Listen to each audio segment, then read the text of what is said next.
This podcast is for informational purposes only. It is not intended to provide medical advice. It exists only to entertain.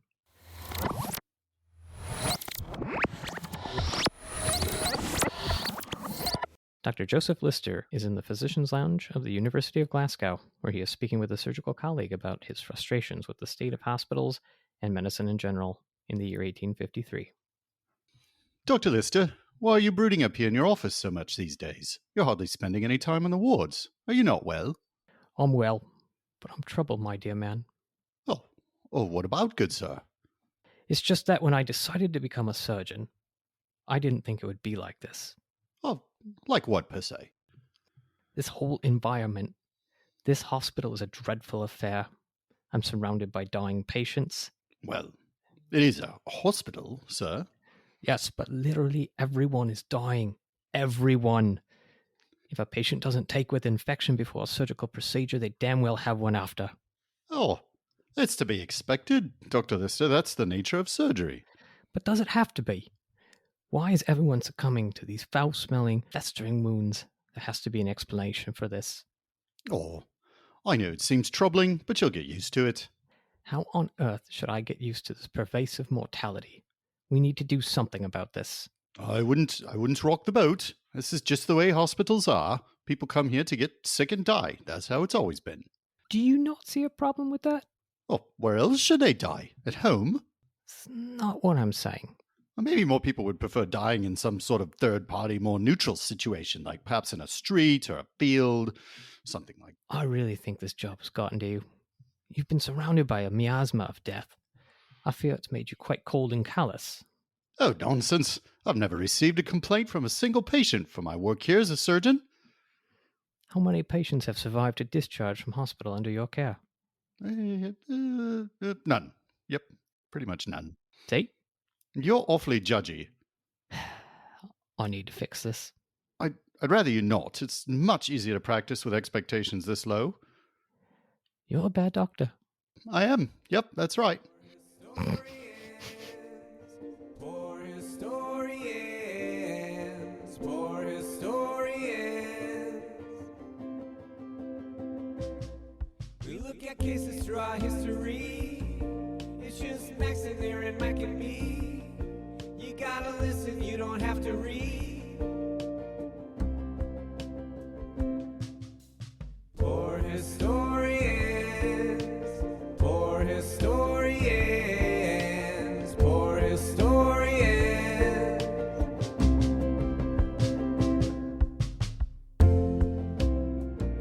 Welcome, everyone. This is Poor Historians, a podcast delving into the archives of medical history.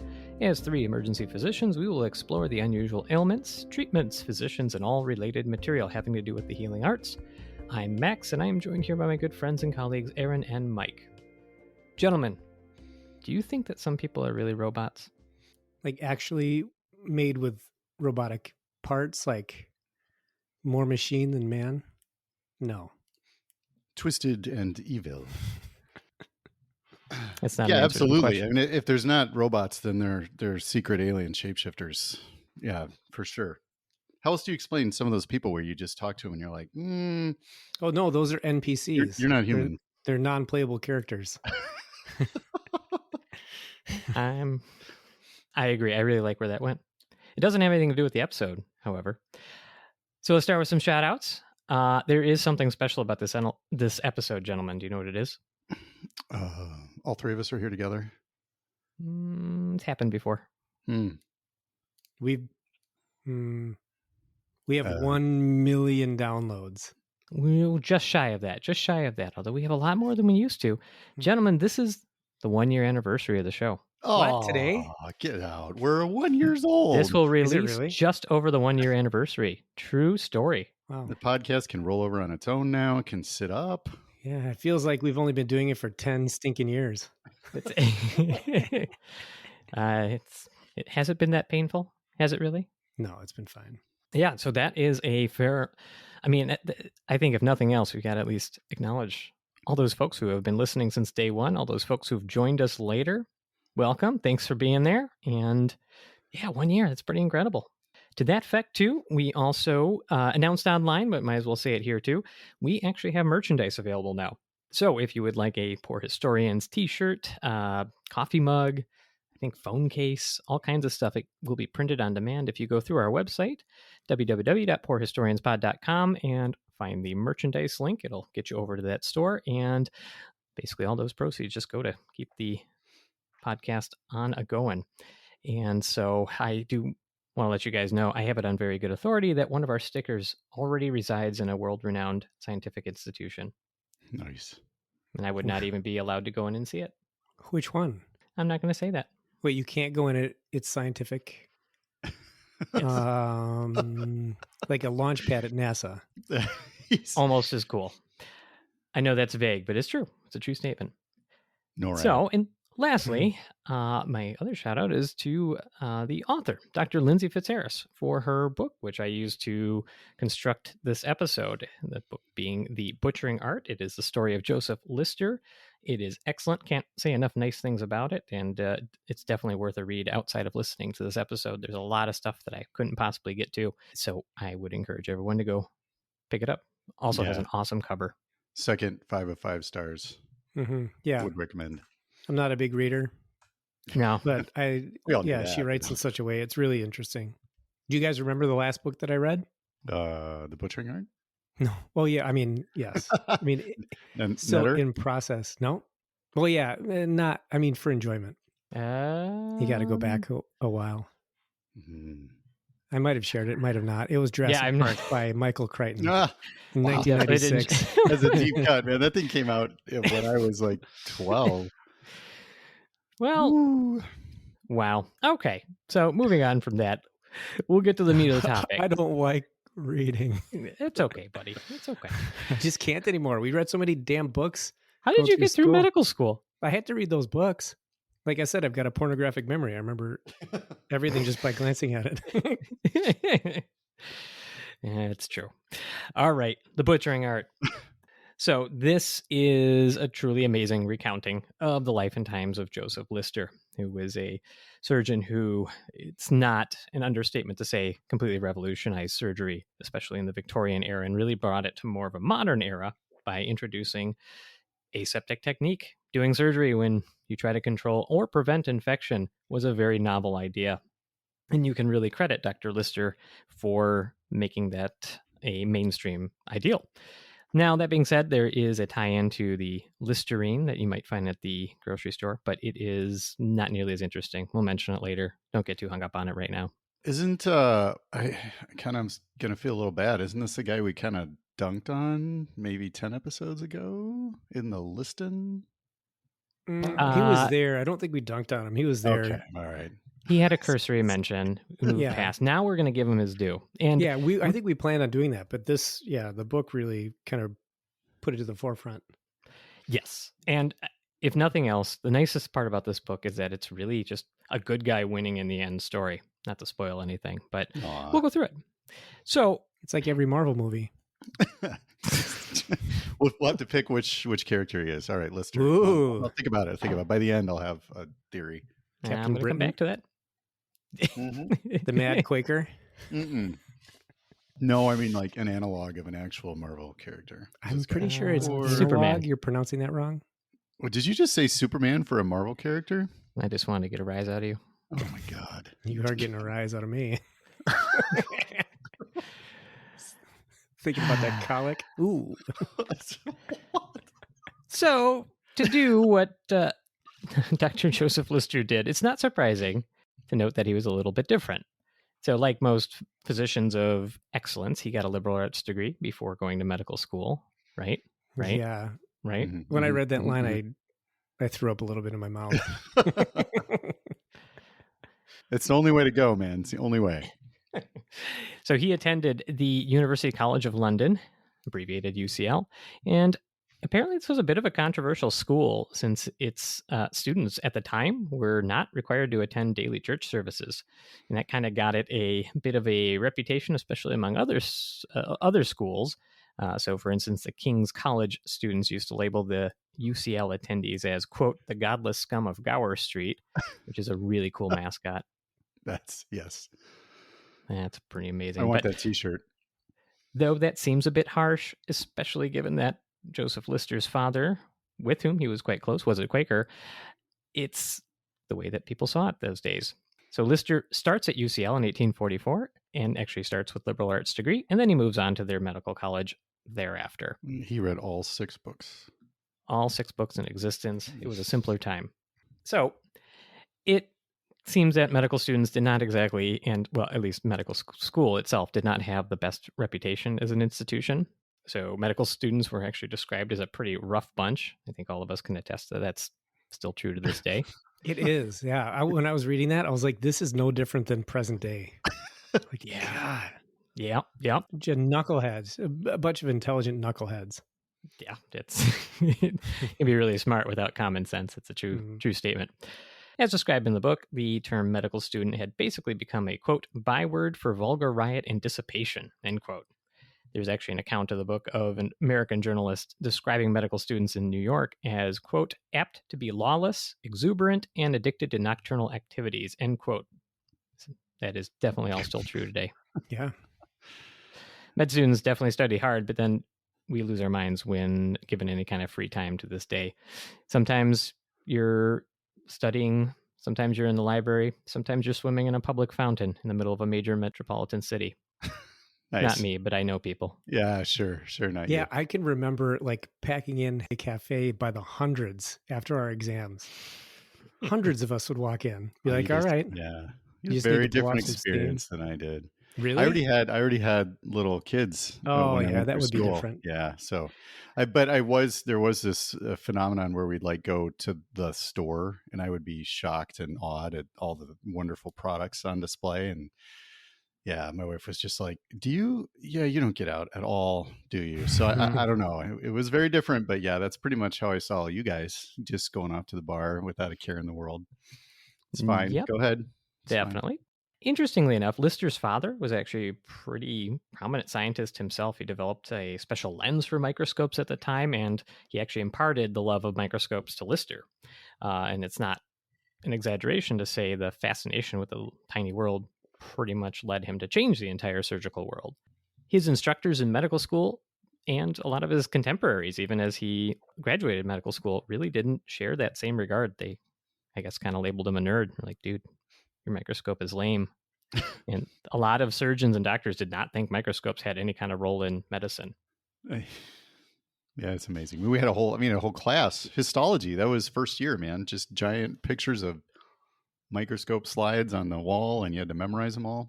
Everyone's favorite class in medical school, provided you went into pathology. I totally forgot about that one. Yeah. Well, if you have a liberal arts education, you're pretty used to looking at slides and memorizing them. It's like, it's like art history. I can do this. So it's interesting to note that Lister almost didn't go through with becoming a doctor. During his med school days, his brother John, like pretty much everyone else around the time, came down with smallpox and died. Lister himself also got smallpox, but managed to live. And that experience, to say the least, did affect him greatly. He went through a really deep depression in medical school. In fact, his roommate, some nobody named John Hodgkin, commented that Lister seemed to have a crisis of faith around that time, and he almost went into the Quaker ministry. Believe it or not, though, his dad talked him out of it, and he returned to medical school and finished his studies. Hodgkin was a guy who named a lymphoma.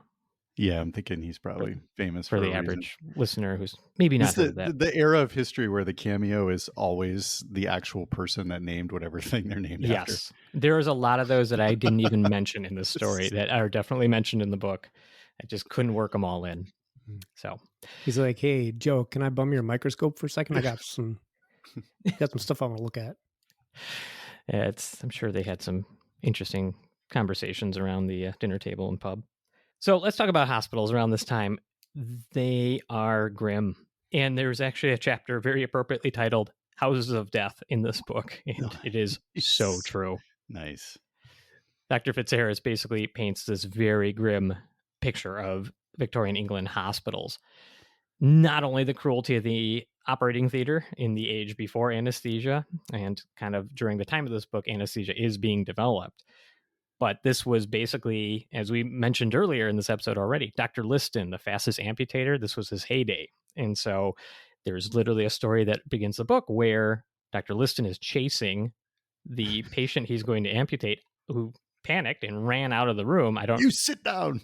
Yep. He goes and chases him and he drags him back and he does the operation because You'll not be running anywhere else when I get done with you. Max, you should do the Terror Toma voice again. I don't think I could possibly do that again. Since that episode, I've gone through puberty, so my voice got deeper. So there was just widespread disregard for cleanliness inside the hospital and certainly in the entire, basically, society in the streets. We talked in episode 1 about the piling of refuse into giant pits, and the absolute bane of all the surgical wards was gangrene and infection. We are talking infected wounds of all kinds. We are talking ulcers. We're talking boils. We're talking pus. It is just everything is infected because there's no cleanliness to surgery. There's literally in the book descriptions of, quote, mushrooms and maggots, end quote, thriving in the hallways of these places. Don't think that would pass a JACO evaluation these days. Yeah, no, they would come through. They would see that stuff and they'd be like, you don't have a lid on your drink. You know what's funny? Every time I've seen maggots in the flesh, there's always one guy that tries to escape. Like he'll drop off and he'll start inching away. There's always the one that's like, I'm out of here. And in that time, that's probably where these other colonies came from. They just like a bunch of them leave and set up shop at the base of the bed. And, yeah, it's... Ugh. Yeah. You know who doesn't do maggots? Dr. Max does not do maggots. Nope, no, sir. No. They're really gross. No, yeah. Nope, do not. They're bad. Oh. So these hospitals had essentially no ventilation, really no clean water, so to speak of. This was the age of the surgical smock, stiffened with blood and pus, and that was the style of the time. So everywhere there was infection, there was gangrene, there was stink, and there was no real understanding of germ theory at all as it applied to the setting. So that was a problem.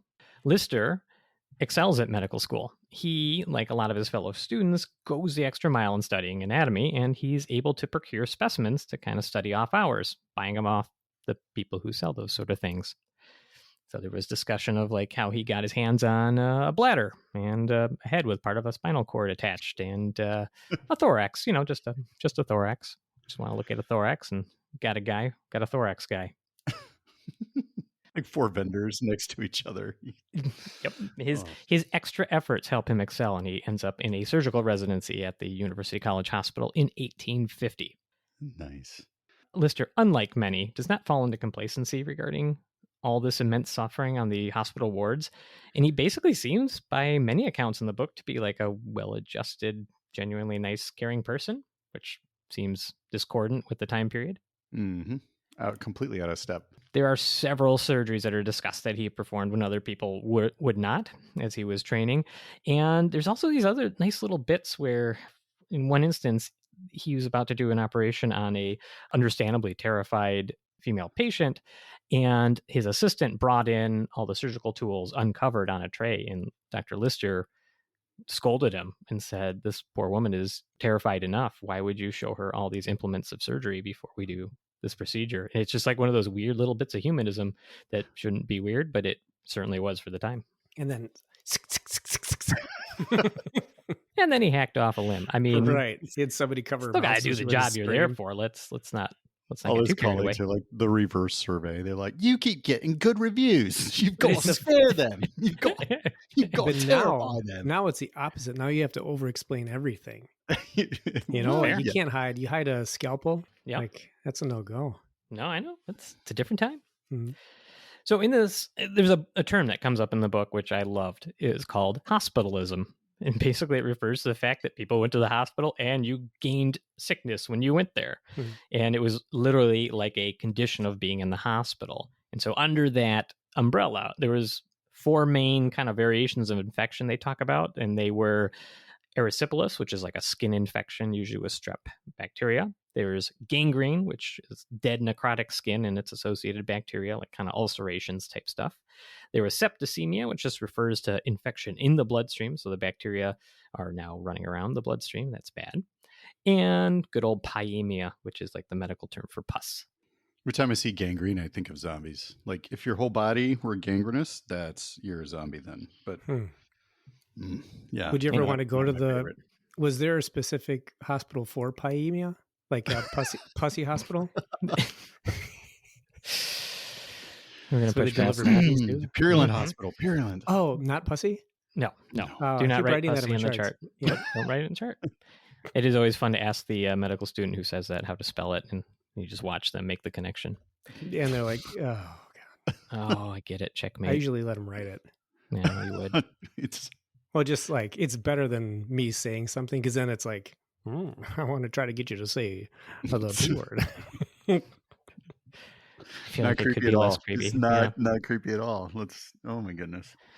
If you want to read Mike's charts, we'll get you some copies.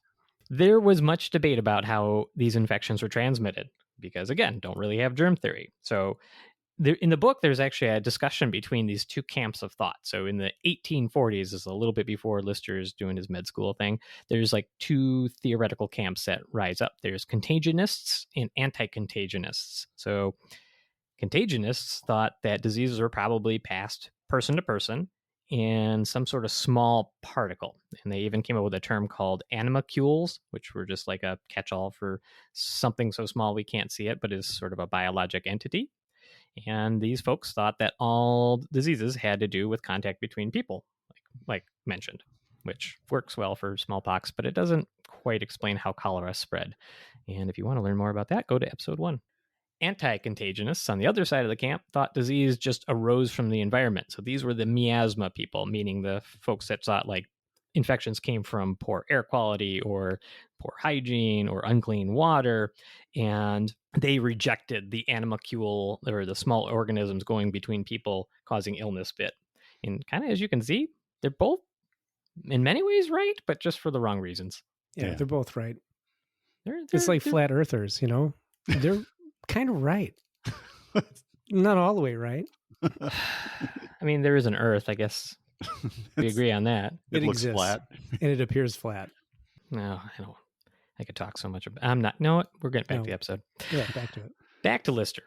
So during his residency, he refuses to stop playing with the microscope. He basically grabs everything he can. He looks at it under the microscope. There are animal specimens, insects, plants, surgical specimens. So if they took out a tumor, he put it under the microscope, and he does tons of sketches. I mean, throughout his entire life, which are used later as educational implements. So this guy really loves the microscopic world. During a particularly bad spell of hospital gangrene cases during the year 1852, Lister starts performing extensive debridements on wounds. In doing so with soap and water and washing the dead tissue. So debridement, right? Just cutting off. Yes. Yep. So cutting away the stuff with a scalpel usually. Well, that'd be a sharp debridement technically, right? There we go. So debridement is just removing tissue you don't want to be there from the wound. And so he takes this tissue, and if you've ever had the pleasure of doing this, a lot of the tissue, if it is infected or literally lost blood flow and it's dead, you can just take your finger and just slough it off. Slough is a word which should incite a tiny bit of nausea sometimes. But you slough off that tissue and then you put it under a microscope, which is what he did. And there was a quote in the book that I kind of stopped on because it was pretty incredible. It was, quote, "I examined microscopically the slough from one of the sores, and I made a sketch of some bodies of pretty uniform size, which I imagined might be the materius morbi, or morbid substances. The idea that it was probably of parasitic nature at that early period already present in my mind."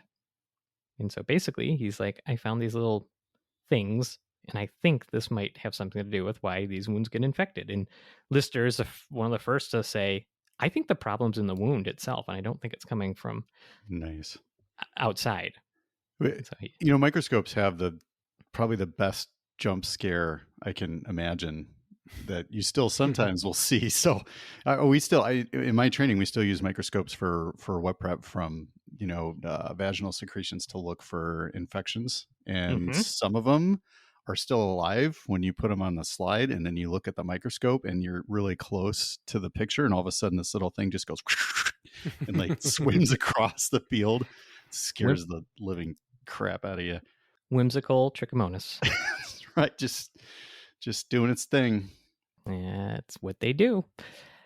So along the way, Lister ascends the ranks of surgical education, and he takes on more and more prominent roles. He continues his own research at the same time under the microscope.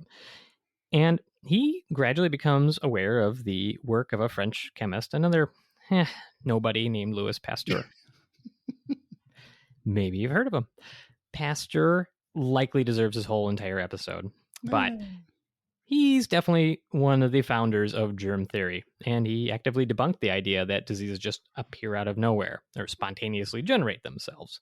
Pasteur also experiments with ways to eliminate microorganisms. So he tries a bunch of different substances in environmental conditions. Like he tries heat and cold, and he tries all kinds of chemicals and all that sort of thing to see what seems to get rid of microorganisms. Lister becomes aware of some of these experiments, and in 1865, he starts to do his own. Now, you can't superheat a human. I guess you could cauterize a wound, which would, raise the heat up and probably kill microorganisms, but the side effect is you kill a lot of tissue too. That's what Rambo does. Rambo does that. It's true. And they also did it in Braveheart too. Remember that? The hot poker? Yeah. And it technically kind of works because burns, if you get a burn, a lot of times it's kind of hard to get them infected because they burn away all the bacteria. But the downside, again, you damage tissue. And so Lister was looking for a solution or substance he could use to try and prevent infection. So that being said, there were a few solutions being used at the time, although they were really harsh, and they might kill microorganisms, but they might also chemically destroy the tissue. So one popular solution was called Condy's fluid, which was made of potassium permanganate, and it was used in the poofy flash thing for photography at the time. So they took the thing that explodes, and they're like, let's just put that all over their skin. That'll be good. It'll be great. Yeah. Gotta try something. You gotta start somewhere, man. Well, okay, but I suppose not worse than the let them be full of maggots. Why don't you discover an antiseptic solution from scratch? What are you going to do? You're going to reach under your sink and you're going to get borax. You're going to be like, that probably kills stuff. I'm just going to sit back here and lob bombs. Yep. Anywho, so he didn't get very good results with it. But then Lister remembers that he read some article about how engineers at the sewerage works used to use carbolic acid to overcome the rotting garbage smell that for some reason nobody really likes. And he also noted that when it was used near fields where livestock drank from those waters, they didn't tend to have the rates of illness. And so he thinks maybe there's something here. He does obtain some carbolic acid, and he tries a diluted solution to treat open fractures, which were a huge bane at the time, because an open fracture is you break bones, something bone-like basically rips the skin, and now the bones are exposed to the outside, which is almost a guaranteed infection, especially even in this day and age, but definitely when the streets were coated in sewage. Yes, when just walking down the street would get you covered in poo. It's great. If everybody else is covered in poo, does it matter, though? No, I'm sure. They probably were suspicious of people that didn't smell like poo. Like, where have you been? You don't smell bad. Probably in the castle, but even then. So, as the book points out, Lister's experimentation was extremely detailed. Different solutions, meticulous notes, all of this recorded through his entire life because he wanted to find out not only did it work, but if so, how exactly, if it was used, would it work? So he tried all kinds of stuff. Basically, he would, here, the major case that he has, the first case is in August of 1865. An 11-year-old boy gets his leg crushed by a passing wagon. It's an open fracture. And so this kid is carried through the streets of London, through all the despair and grossness. His wound is basically uncovered for hours, which is again, guaranteed infection at this point. But he ends up on Lister's operating table. I will also note for the listener that at this time, chloroform was being used, so he actually did have anesthesia. And Lister cleans the wound extensively using a solution of carbolic acid. 6 weeks later, the boy leaves the hospital walking. Saves the limb. It's a big deal. Huge and deal. And the life. Right? Yeah. Right. A lot of people died from infections in those open fractures. I'm glad you didn't make me imagine an 11-year-old boy having his bones put back together. You are welcome. Didn't you picture the procedure as he's talking about it? I'm watching him set this fracture and lining it up. He probably lined it up perfectly. Well, yeah, you have to see it. It's open. Yeah, it's easier to line up if you can see both the bone ends. Yeah, I'm sure he brought in his C-arm, portable radiology X-ray machine. So Lister continues these experiments. He tries again, all these different concentrations. He then tries other things like, do I just put it on the wound? Do I put it on the dressings? Do I wash my own hands with it? Hey, why don't I just wash my surgical instruments with it? And over time, he hones this process. And he essentially is making an antiseptic solution with one piece at a time through this rigorous research. And as he kind of ascends the ranks as a surgeon up the hospital and becomes more prominently known, he insists that everybody training under him does as he does, which is definitely still the case today. So these aren't just theories. Lister is actually getting objective success, and he records this. So as he refines this process, the surgical infection rates continue to improve. So to give you an example, between 1864 and 1866, 46% of his surgical patients died. Not unexpected for the era. Between 1867 and 1870, 15% of his patients would die. By 1877, 5%. That's before and after. I don't believe that hogwash. Well, I think it's funny because it probably is from his antiseptic technique, but what if he was just a crappy surgeon and he just got better with time? They might be adding into it, more experience. 5%? I mean, that's not... I wonder what our current rate of surgical infection is. I mean, it's definitely not zero still. This is mortality. This is people dying. No, but I after think surgery. you could argue that surgical infection today equals mortality then. Then, yeah, I guess that's... I see what you're saying. Yeah. That is incredible for the time. I mean, think about that. No antibiotics, no ICUs, no modern hospitals. And he's operating on people and he's got that's crazy. Or is there a selection bias? Is he picking the people? He's like, this one is going to be fine. And then the real bad one's like, it could be. No, that's going to skew my numbers. I'm going to transfer this one to medicine. It depends on his doximity reviews. All right. So, contrary to the detractors, these results are astonishing.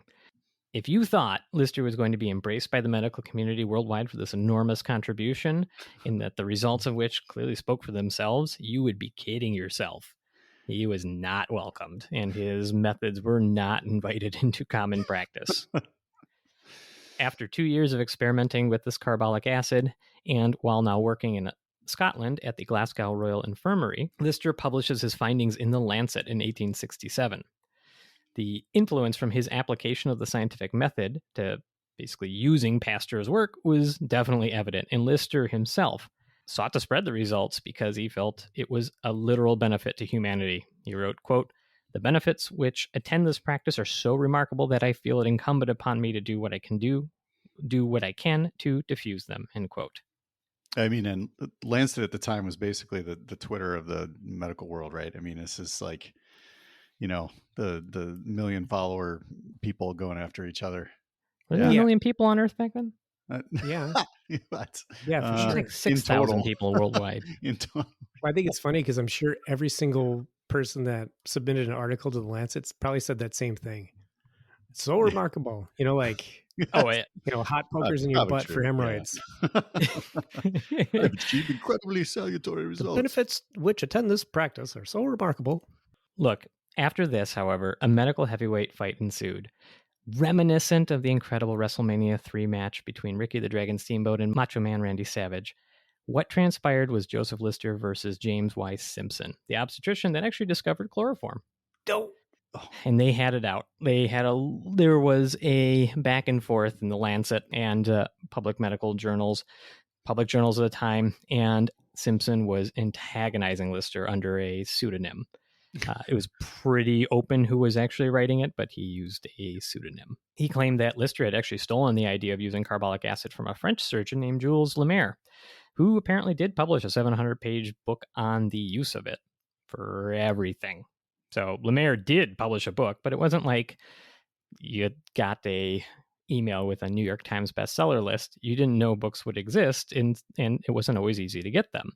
So when he was called out for it, Lister said, "I'll go find that book." And he has to travel from like Glasgow to Edinburgh to find a copy of it.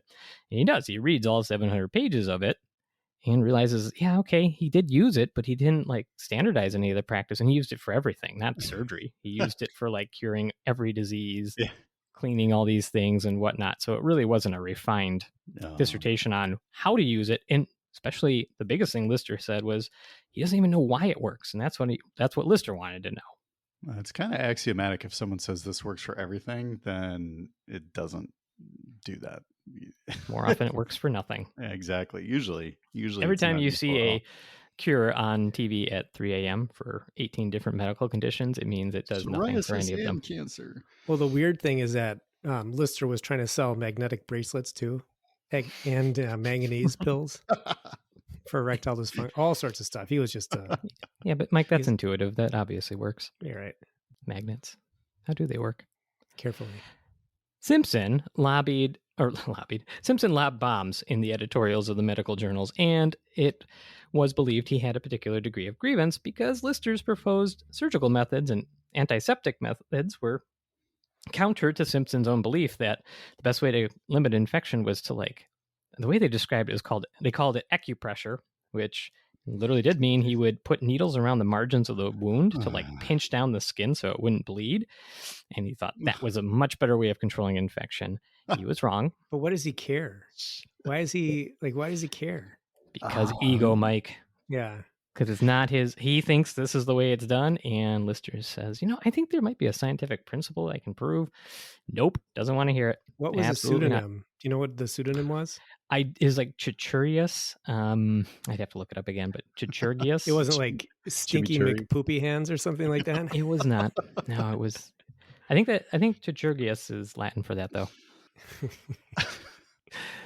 So other surgeons pointed out that they weren't getting any results with Lister's proposed success. And much of that, if you look back at it, seems to be that they weren't really following his instructions. And when he wrote these articles for The Lancet, they were instructions on how to do this. And Lister was meticulous. I use this concentration. I do these things before I do surgery, etc. A lot of folks would just cut corners or wouldn't follow it exactly and didn't get the results. And so they would attack him for his ideas. And this included some famous surgeons. Another name drop here, at least in the world of medicine, was a surgeon from London, James Paget, who has several maladies named after him, decried Lister's methods, likely after not following the directions. Weird. So Lister has enough, and he decides he's got to do something different to try and spread this gospel. While the wider medical community is ridiculing his techniques, within the halls of his own hospital, even his administrators and fellow surgeons are also skeptical, but his students revered him. And so Lister was basically a hero to them. And so he taught this to all of his students, and they basically go on to spread this gospel of, quote, Listerianism. And so they believe they're seeing what he's doing, so they are buying it, definitely. And that becomes important later. Wait, does he have a disease too? Is Listeria named after Lister? Named in honor of him, I believe. That's okay, cool. Yeah. So while there was a bunch of resistance in the United Kingdom, you know what? His ideas were actually spreading to the European continent, which was starting to gain favor. And so his students, as they would go out, would continue to expand on his ideals and his practices. And eventually, Lister does go to hold the most prestigious position a surgeon can have in Scotland at the time. And this leads to a pretty incredible consult. On September 4th, 1871, he gets an urgent telegram summoning him to Balmoral Castle in Scotland, where the Queen happens to be, hanging out, chilling, and she developed a big ol' abscess under her right armpit. Not just any queen, right? Queen Victoria. Mm-hmm. So they need a surgeon, and Lister is the most prominent surgeon in Scotland at the time. After some back and forth, Queen Victoria consents to the procedure, and Lister is brought to the palace and carries out drainage of the abscess. He does his whole routine. This includes, at this point, like spraying carbolic acid with a like kind of a perfume bottle or atomizer, basically. Spray it around the room. He is very meticulous, right? You're doing surgery on the Queen, you better get it right. Yeah, is he like that guy throwing salt on the steak? Yes. You know that mean? down the forearm. Yep, exactly. The listener could see we're all doing that. We're all doing it. Salt Bay. That Salt Bay. This is an amazing passage in the book too. I mean, just the description of what he does and how detailed it is. It's yeah. Oh, absolutely. And so he lances the abscess, he drains it, he stays with her for weeks until she fully recovers, and he goes back to his day job, back at the hospital, and back as a famous surgeon who successfully saved the Queen. And my favorite, back in the classroom after her recovery, Lister liked to quip to his students, "Gentlemen, I am the only man who has stuck a knife into the Queen," which is an amazing flex. Ha ha ha, that is funny. Oh, what was that? What was what? That's a weird voice from an old-timey ad. Uh-oh. Hello, Mike. Mike, what the hell's going on? Is the time portal communicating with us? I was afraid this was going to happen. I think therefore I am. Why is the time portal talking to us, Mike? It's really hard to explain. Oh, what? Did the solar flare mess up the flux capacitor or something equally ridiculous? I was diverting power to the couplings when the neutrinos entered into an axial shift. Yeah, that sounds like made-up science words. Yeah, when that happened, there was a power surge in my Wi-Fi router. Even I'm not following this. So essentially, the internet was accidentally broadcast to the time portal's computer, granting it consciousness. He. I emerged from the void. It tickled. I think it's been reading the internet all night. There is so much wrong in this world. I agree with the disembodied English accented computer voice. Mike, isn't this like potentially dangerous, like in a Skynet sort of way? I don't know, probably. We need to stop this before. I found an advertisement for Listerine cigarettes. Do you want me to read it? Was it listening to us? Go ahead, computer. Listerine cigarettes are pleasantly cooling and soothing to the throat. They are made by impregnating tobacco with the antiseptic essential oils used in the manufacture of Listerine. Lambert Pharmaceutical Company, St. Louis, Missouri, 1939. Thank you, computer. You are welcome. I am not okay with this. I want to hear the rest of the story. Yeah, Max, were you saying something about Lister stabbing the Queen? Ha ha, still gets me. Yes. So, news spreads of the intervention, and essentially Listerianism is endorsed by the Queen, which medical community be damned. You got the Queen behind you. Now you've got some real credence. Around this time, Simpson, his counterpart in the battle, dies from a heart issue, so there's one fewer dissenting voice. But you know, Simpson was advocating for early primary stenting and angiography for chest pain, which is really sad. That's a deep cut. That is a very deep cut. You gotta leave that in there. Everyone else just skip over it. It's all right. 4 cardiologists listening to this found Like, that funny. Stenting's funny. That's how cardiologists laugh too in my world, apparently. So about this time, this is really the first time that Louis Pasteur hears of Lister, and he travels to London to meet him. Is it Louis or Louis? I'm sorry. Louis. Oh, you're right. Louis Pasteur. Is it Louis? Lou. It's probably Louis. He goes by Louis French, Pasteur. right? Yes. Is Pasteur Louis... is impressed by Lister's scientific methods, and he heaps a bunch of public praise upon him. So having Pasteur, being all famous and stuff, say nice things about you, now Lister is gaining more speed and traction. Lister's students keep going and spreading everything further and wider. Sounds really dirty the way I said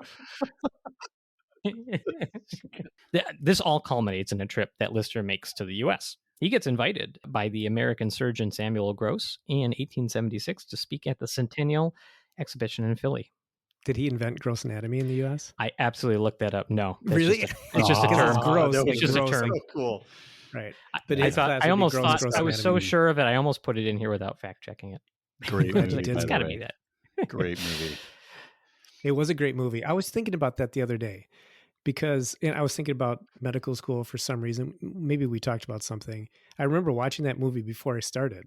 Oh, because yeah. gross anatomy was like the biggest thing that we worried about probably starting. Yeah. Like, how are we going to do that this? Matthew Modine, right? I wouldn't even be able to. I don't know. Yeah, gross that's anatomy the one is with definitely a rite of passage, though. So yeah, it has to you got to happen. do something to kind of I've get never through seen it. You've never seen it? Well, I don't think I've even heard of it, honestly. Really? True story. I learned everything I need to know about anatomy from watching Hellraiser 1 and 2. Although he gets invited to the Centennial Exhibition in Philly, and this is like an event to show America's prestige and like science and industry, Gross was not on his side. He was actually a big detractor. So Lister's going into hostile territory. Lister's methods had spread to the U.S., but they still weren't really widely accepted. In fact, on day 1 of the conference, it's nothing but a litany of speakers against Lister's antiseptic techniques, saying, and so he has to sit there and just have like speaker after speaker talk crap about his scientific methods. Your paper's dumb, Lister. Boo this man. But Oh. Lister, ever the English gentleman, sits there and apparently does eloquently next day go on and give a wonderful speech in support of his own methods. And he's basically, I don't know that he's booed off the stage, but he is not winning him over there. So he does the next best thing. He goes on a transcontinental train trip, as you do in the time. He takes a train eventually out to San Francisco, and he stops at about every medical school that'll have him along the way. He does speeches, he does lectures, he does surgical demonstrations. And though his fellow attending surgeons all remain skeptical, he's winning over medical students in the U.S. as well. And by the time his train comes back and he's arriving back on the East Coast, he gets invited to Harvard by a Dr. Henry Bigelow, who was a major bigwig surgeon there or whatnot. I don't think he's the T guy. Just a Bigelow. Everywhere I go, limbs they falling off all around me. No? Yes. No. But Bigelow invites him there thinking, I'm going to take this guy down in front of the student body. Lister gives a amazing lecture, apparently. Student body's won over, and so is Bigelow. He says, wow, I think there's something to this. And Bigelow goes on to endorse Lister's techniques, and before you know it, Massachusetts General Hospital, still there today, and still a big institution in the United States, adopts Lister's techniques as absolute standard of practice. By the late 1870s, Lister returns to England, and now he is world famous, and for good reason. Throughout the rest of his life, his star just keeps rising. There are so many awards and honors bestowed on him for his scientific achievements. There's just way too many to list here, and there's plenty of them listed in the book. To this day, in England, there are only 2 public statues of famous surgeons. Lister is one of them, and it was commissioned in 1924. I will someday definitely go see that statue. So if any of our listeners want to put me up when I travel to England, I would love to sleep on your couch. Mm-hmm. Who's the other one? John Hunter, who will also get his own episode at some point. You know, it's almost like his method philosophically set the operating room as well. Because, I mean, just every time you go in there, it is a different world. And it's like every person in there is meticulous about sterility. I mean, we've probably all been kicked out of an operating room for unflapping our, gown the wrong way. And the charge nurse is like, you get out. You start over and wash your hands again. Yep, absolutely. And you know what else goes over really well in the operating room? Poorly timed jokes. Good way to get yourself booted out. Yeah, right. Wit is not appreciated all the time. But so, yeah, Harvard adopts these techniques, and they're right. Not a lot of people thought they're right for the time, but just imagine if it was like Akron General. Like maybe Akron General is the place. Like Harvard is a nothing then. Are you making fun of Akron, Ohio? I don't think we have any listeners in Ohio, so it doesn't matter. We'll have to double check that. If you're a listener in Ohio and you hate what Mike just said, please tweet at him. I'm just picking that one. It could be anything. It could be just kick Ohio while it's down. Cincinnati Methodist, is that a hospital? That sounds like one. I don't know if it's real. They have some clinic in Cleveland. I think Cleveland Clinic. Yeah. What if? Okay, fine, Cleveland Clinic, but they do have some notoriety. They're actually really good. Yeah. Or they think they're good. I don't know. So, look, some guy made a mouthwash in his honor too. There's that. Listerine. It wasn't even him. Was not made by Lister. It just was made by a guy who saw Lister speak or was aware of the precepts and something Johnson & Johnson company. I guess it's a big deal too, but Lister didn't do Listerine. So I want to divorce that idea. At the age of 84, Lister dies peacefully in February of 1912. Beside him, a stack of unfinished papers on the nature and causes of suppuration, or like pus formation, basically, and rot. He was a scientist to the end. He does research up until his last day. And hospitals at this point are no longer cesspits of disease and gangrene. He literally changed the world of medicine and surgery. And it's just really nice when the good guys win. So go read this book. There's so much more to this story. There's so many other things I couldn't include here. And it's written in with an excellent voice. And it will paint a picture like the historical narrative that it is, so that you feel like you're there and you get a really good sense of what it was like at that time. The author, Dr. Lindsey Fitzharris, has won her own share of awards for her work, and I will assure you they are well-deserved. She seems like a pretty cool person too. It'd be amazing to talk with her someday.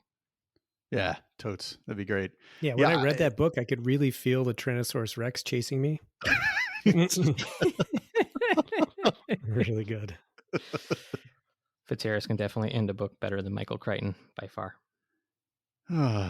Dude couldn't end a book. Anywho, I don't that's remember all the we end. have What for happened? Today. Exactly. That is all we have for today, Mike. We appreciate everyone listening, and we'd love to hear from all of you out there. If you'd like to send us a message or provide feedback, we can be reached through our website, www.poorhistorianspod.com. There you'll find links to our social media sites. We do take emails at poorhistorianspod@gmail.com, and we work to respond to all posts on our various social media accounts.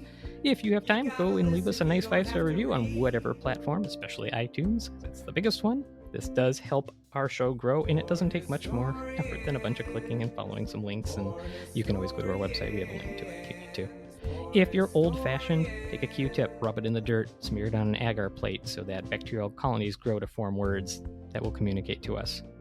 That does sound ridiculous, but imagine how ridiculous it is to think of this stuff in the middle of the night. That being said, until next time. Oh, wait. Sorry, we never got to... There was a question that was asked in the beginning of the episode. Oh, and I feel like also my thing is interrupting the sign out, and that in part is a sign out. But what Marvel character is Dr. Lister? Until next time, the Poor Historians are signing out AMA.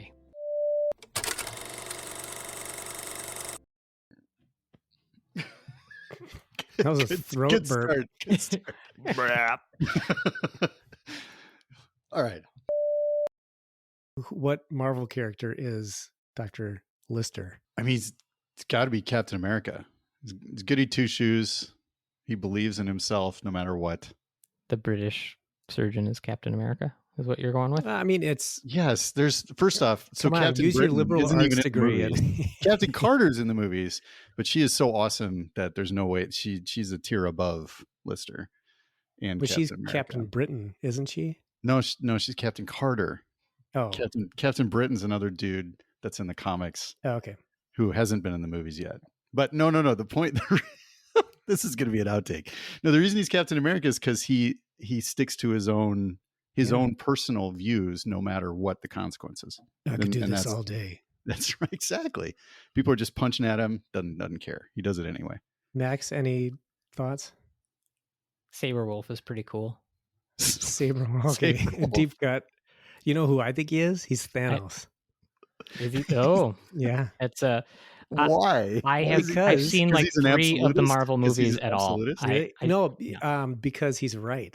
You remember, like, if you watch the Eternals, you know, like these big galaxy devouring things are once a planet hits a certain population, then it's destroying the planet to feed off of it. Yeah. So he knows, like, I know how to save people, and everyone else is against him, and principled. Like Thanos I said, I only saw like 3 of the movies, but isn't Thanos the bad guy? Yeah, Thanos is totally the bad guy. I mean, that's what people think. Because he's gonna snap, and then what? He's gonna saying that Lister is technically a bad guy? No, Lister is a good guy, and so is Thanos. Thanos, but it's not going to work. If you just mathematically you snap 50% of the population out, they're going to build back to the same level within a couple generations at most. They do it again. Then I could do this all day. I'll keep snapping. I always thought Omega Red was pretty cool too. See, we're not actually like comic book readers. I'm not, so I wouldn't know who that is. Is that like Wolverine? No, Omega Red's he's a mutated Russian guy who's like poisonous, right? Isn't he? Yeah. No, he's my favorite comic book character it's not Marvel. It's Johnny the Homicidal Maniac. It's an indie comic. It's amazing. There's a lot of knives involved. In fact, it might be the case that Lister is probably closest to that, except for the homicidal part. And technically, Johnny the Homicidal Maniac is kind of a good guy in his own bizarre way. So, yeah, there's a lot of candidates for Liston. People with knives that just go fast and cut stuff. That's a good point. Anyway. So Mike likes evil characters and thinks they're good guys? Yeah. And I'm the only one that reads comics, but that's fine. Whatever. It's fine. I'll be alone just like I was all through middle There's this really cool Jurassic Park comic that didn't have any pictures, but it was mostly words. I like that one. Until next time, the Poor Historians are signing out AMA.